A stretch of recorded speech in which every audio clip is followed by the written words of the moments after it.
प्रिय विद्यार्थियों नमस्कार। हिंदी की ऑनलाइन शिक्षण व्यवस्था में आप सबका हार्दिक अभिनंदन स्वागत। आइए प्रारंभ करते हैं हिंदी का शिक्षण। हमारा शिक्षण चल रहा है संधि प्रकरण। स्वर संधि और व्यंजन संधि के बाद हम अध्ययन कर रहे हैं विसर्ग संधि का। विसर्ग संधि की परिभाषा और विसर्ग की क्या क्या स्थितियां होती है, इसके कुछ वीडियो हम पहले सुन चुके हैं और देख चुके हैं, जिसमें हमको ध्यान में आया है कि विसर्ग संधि के कारण से और विसर्ग की 6 स्थितियों का वर्णन किया गया है। उसमें से एक स्थिति है विसर्ग को ओ हो जाता है, एक स्थिति है विसर्ग को का लोप हो जाता है,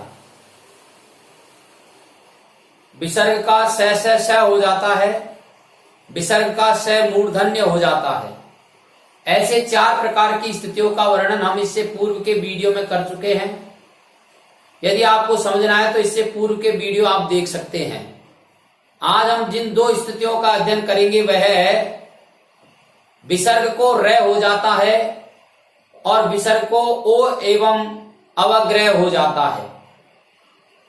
तो आइए समझते हैं किन परिस्थितियों में विसर्ग का र होता है और किन परिस्थितियों में विसर्ग को ओ एवं अवग्रह हो जाता है। यहां समझाया गया है विसर्ग को र हो जाता है, साथ में नियम भी दिया है। यदि विसर्ग से पहले ए या आ के अतिरिक्त अन्य स्वर हो तथा विसर्ग के बाद घोष वर्ण हो, घोष वर्ण यानी सभी प्रकार के स्वर, प्रत्येक वर्ग का तीसरा चौथा पंचम वर्ण, अंतस्थ व्यंजन और ऊष्म व्यंजन, इनको घोष वर्ण कहा है, हो तो विसर्ग को र हो जाता है। एक बार वापस से समझ लीजिए। यदि विसर्ग से पूर्व ए आ के अतिरिक्त अन्य कोई स्वर हो तथा विसर्ग के बाद कोई भी घोष वर्ण हो, घोष वर्ण यानी प्रत्येक वर्ग का तीसरा चौथा पांचवा वर्ण हो, अंतस्थ व्यंजन यानी य र ल व हो, ऊष्म व्यंजन यानी स है हो या स्वर हो, तो विसर्ग को र हो जाता है।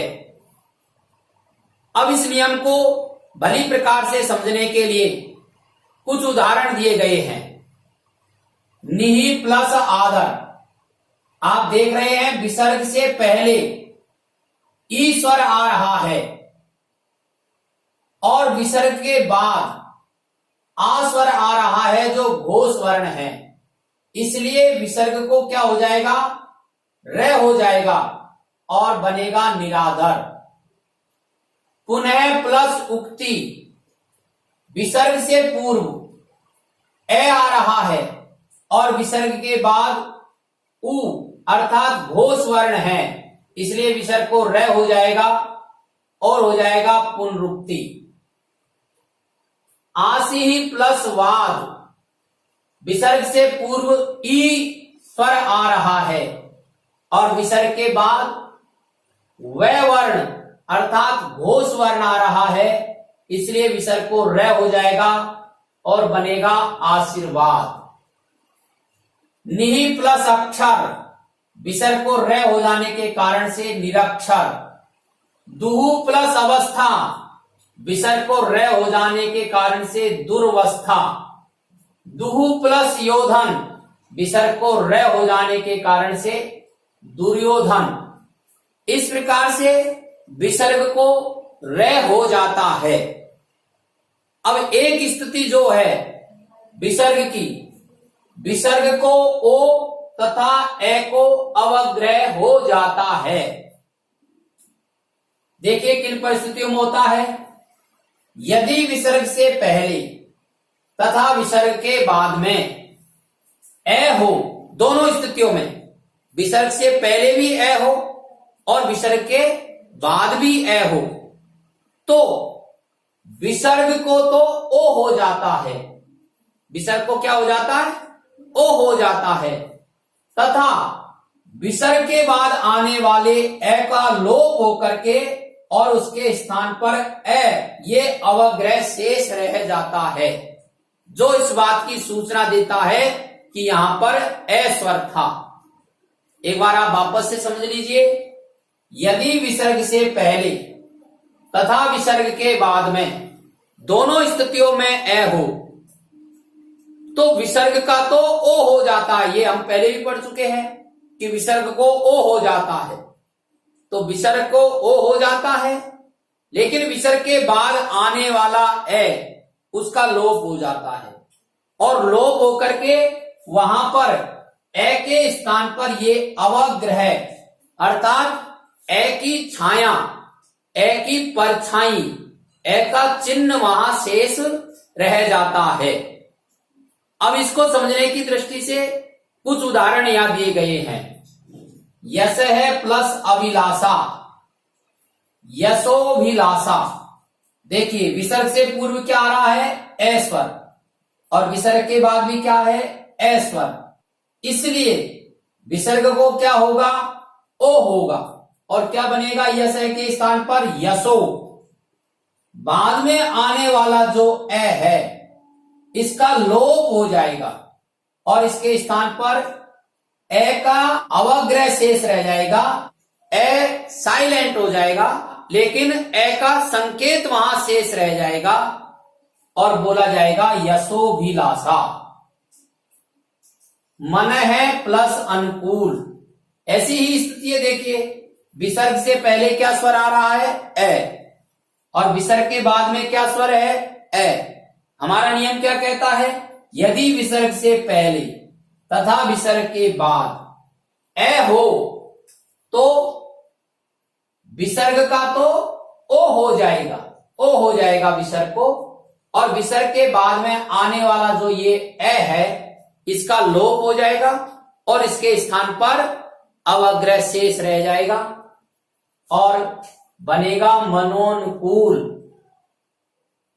इसी प्रकार से यशः प्लस अर्थी, विसर्ग से पूर्व क्या आ रहा है, ए, विसर्ग के बाद क्या है, ए, तो विसर्ग को क्या होगा, ओ, सब बनेगा यशो, और अर्थी का जो ये ए है इसका लोप हो जाएगा और इसके स्थान पर ए की परछाई अवग्रह शेष रह जाएगा, सब बन जाएगा यशोर्थी, यशोर्थी।